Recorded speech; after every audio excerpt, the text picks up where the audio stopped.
दोस्तों, अगर आप अपने आलस्य से परेशान हैं, आपका किसी भी काम में मन नहीं लगता है, आप अपने काम को कल पर टालते रहते हैं, तो अब आपको अपने आलस्य को लेकर परेशान होने की जरूरत नहीं है। दोस्तों, आज हम आपके लिए जो कहानी लेकर आए हैं, इस कहानी के माध्यम से आप अपने आलस्य से बहुत जल्द छुटकारा पा सकते हैं। इसलिए इस कहानी को आराम से और शांति से पढ़ें। यह कहानी आपके लिए बहुत फायदेमंद होगी।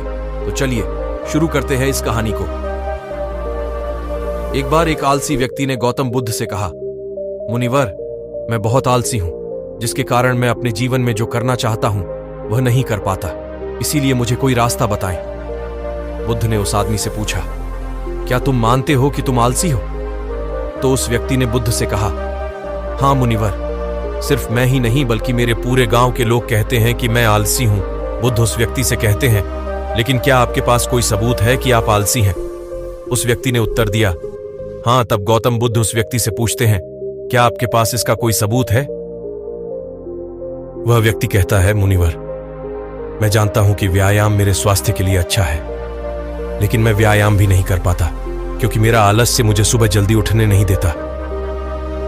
बुद्ध ने कहा, लेकिन क्या तुम्हें पता है आलस्य क्या है? उस व्यक्ति ने कहा, मुझे नहीं पता कि आलस्य क्या है, लेकिन जो भी है वह बहुत बुरा है।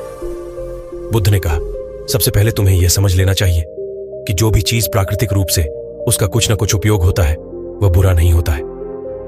यह अच्छा आलस्य एक भावना है, यह एक विचार है जो हम अनजाने में खुद से पैदा करते हैं। आदमी ने पूछा, लेकिन यह कैसे है?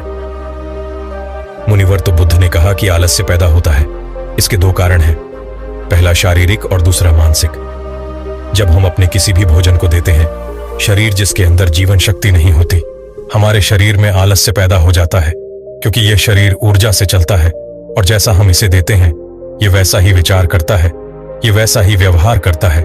हमारे शरीर के अंदर आलस्य का एक और कारण गलत तरीके से बैठना है, गलत तरीके से सोना और गलत तरीके से चलना। हम कभी इस बात पर ध्यान नहीं देते कि हमारा बैठना, लेटने और सोने की स्थिति सही है या नहीं। अगर हम बौद्ध भिक्षुओं को देखें तो पाएंगे कि वे कब बैठते हैं, उनकी रीढ़ की हड्डी बिल्कुल सीधी होती है। जब वे सोते हैं तो उनके शरीर के किसी भी हिस्से पर कोई दबाव नहीं पड़ता है, और जब वे चलते हैं तो उनके शरीर के किसी भी हिस्से पर कोई दबाव नहीं पड़ता है। उनके दो कदमों के बीच एक लय होती है शारीरिक स्तर पर। आलस्य का तीसरा कारण सुबह जल्दी ना उठ पाना है। यह सुनकर व्यक्ति कहता है, हां मुनिवर, मैं सुबह जल्दी नहीं उठ पाता। यह सुनकर बुद्ध मुस्कुरा देते हैं और कहते हैं कि आप सुबह जल्दी उठ सकते हैं जब आप रात को सोने का सही समय निर्धारित करते हैं। तो हर व्यक्ति को अनुशासन का पालन करना पड़ता है, क्योंकि अनुशासन हमारे जीवन में संतुलन लाता है।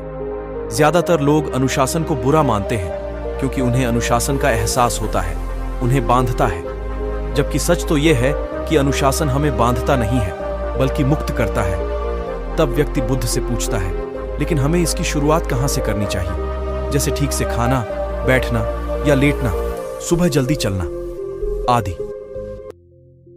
बुद्ध कहते हैं कि आप इस समय जो भी कर रहे हैं उसे अभी से शुरू करें, इसे ध्यान से करें। पहले आप मन के स्तर पर आलस्य को समझें, अन्यथा अधिकांश स्थितियों में मन ही है जो शरीर के कारण आलस्य पैदा करता है, क्योंकि मानसिक आलस्य का पहला कारण हमारी पुरानी गलत धारणाएं हैं। हमें लगता है कि हम ऐसा करने में सक्षम नहीं थे, पिछली बार भी ऐसा ही किया था, इस बार भी हम ऐसा नहीं कर पाएंगे। जब हम खुद को सक्षम नहीं मानते हैं तो आलस्य अपने आप ही हम पर हावी हो जाता है। दूसरा कारण है छोटे और आलसी लोगों का साथ देना। कभी कभी ऐसा होता है कि आलस्य हमारे अंदर नहीं होता है, लेकिन दूसरे लोगों की वजह से हमारे अंदर आ जाता है। ऐसा होता है क्योंकि हम आलसी लोगों की संगति करते हैं। हाँ मुनिवर, यह बिल्कुल सत्य है, मैंने भी यह अनुभव किया है। तब बुद्ध ने कहा, तीसरा कारण मन की स्पष्टता का अभाव है। मान लीजिए कि आप किसी जंगल में खो गए हैं और शाम हो गई है और आपको नहीं पता कि आपका घर किस दिशा में है, तो क्या हुआ? क्या आप आलसी होकर लेटे रहेंगे या अपने घर की तलाश में कोई रास्ता खोजेंगे? उस व्यक्ति ने कहा कि मैं बाहर जाऊंगा घर की तलाश में।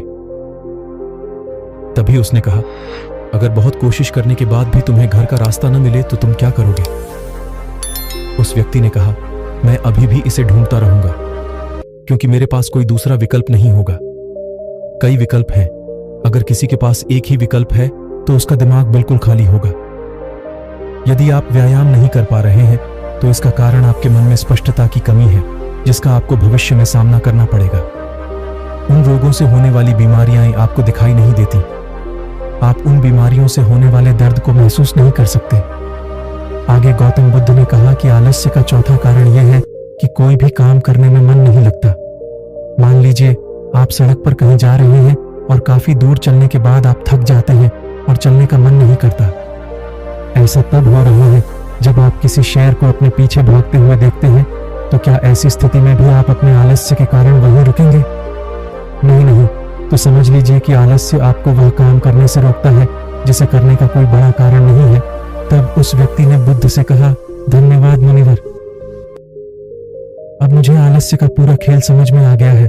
भगवान गौतम बुद्ध उस आलसी व्यक्ति से कहते हैं, मेरी एक बात हमेशा याद रखना, जहां स्पष्ट हो या कोई काम करने का कोई बड़ा कारण हो, वहां कभी आलस्य नहीं हो सकता।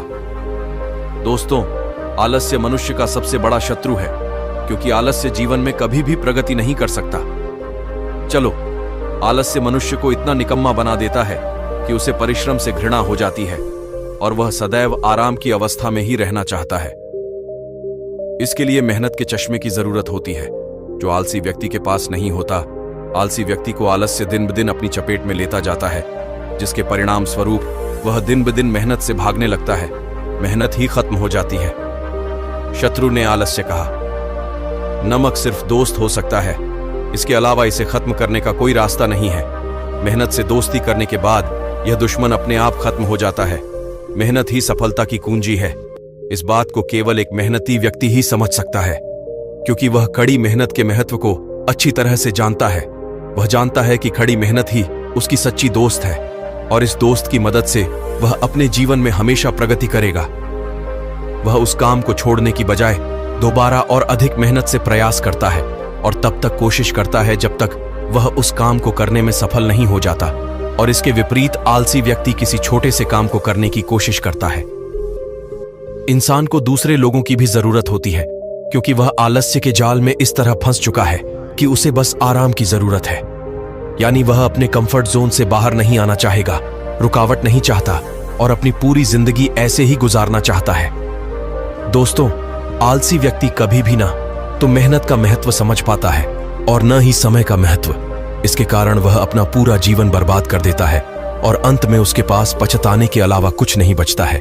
जबकि एक मेहनती व्यक्ति समय का महत्व समझ लेता है और समय का महत्व समझ लेता है। दिन प्रतिदिन कड़ी मेहनत करके अपने लक्ष्य को प्राप्त करने का प्रयास कर रहा है। इसलिए आपको हमेशा मेहनत से दोस्ती और आलस्य से दुश्मनी रखनी चाहिए। दोस्तों, मुझे उम्मीद है कि आपको इस कहानी से बहुत कुछ सीखने को मिला होगा। आप गौतम बुद्ध द्वारा बताए गए उपाय से भी अपना आलस्य दूर कर सकते हैं। दोस्तों, आपको यह कहानी कैसा लगा? कृपया हमें कमेंट बॉक्स में कमेंट करके जरूर बताएं और अपने दोस्तों के साथ ज्यादा से ज्यादा शेयर करें। धन्यवाद।